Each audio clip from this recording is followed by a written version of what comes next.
அனைவருக்கும் வணக்கம்.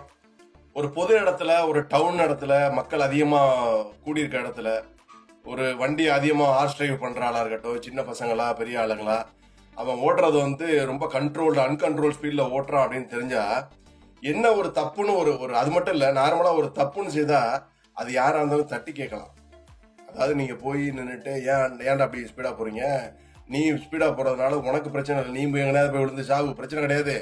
ஒன்னால ஆப்போசிட்ல ஒழுங்கா வண்டி ஓட்டிட்டு வர்றவன மேல ஓட்டிய மோதிட்டு நீ தப்பிச்சு ஓடிடுற, அவனுக்கு பெரிய இடையூறை கொடுத்துட்டு அவனுக்கு அந்த கஷ்டமான காலங்களை கொடுத்துட்டு நீ ஜாலியா ஓடி எஸ்கேப் ஆயிடுற, அது அவனுக்கு பிரச்சனையா முடிஞ்சிருது. அப்படி எதனால அந்த கார் நடக்குது அப்படின்னா யாருமே தட்டி கேட்கறது இல்ல, நமக்கு ஏன்டா அப்படின்ற மாதிரி எல்லாம் ஒதுங்கி போறோம். ஆனா இன்னைக்கு அந்த ஒரு கெட்ட விஷயங்கள் நடக்கும்போது அவன் தப்பு செய்யறான்னு ஒரு எல்லாருக்கும் தெரிஞ்சதுன்னா அந்த விஷயத்தை நீங்க தட்டி கேட்கும் போது, அந்த விஷயங்கள் நாளைக்கு உங்களுக்கு நடக்கும் போது அன்னைக்கு நம்ம தட்டி கேட்டோமே, நம்மளும் இன்னைக்கு தட்டி கேட்போன்ற சிந்தனை வரும். இல்ல நம்ம தட்டி கேட்க வேணாம், இன்னைக்கு நமக்கு நடக்கல, யாரோ ஒரு ஆளுக்கு நடக்குது, நமக்கு அதுக்கு சம்பந்தம் இல்லைன்னு ஒதுங்கி போனீங்கன்னா அந்த பிரச்சனை நாளைக்கு உங்களுக்கு கண்டிப்பாக ஒரு நாள் நடக்கும்போது நீங்க தட்டி கேட்டா பின்னாடி 4 பேர் வருவான்.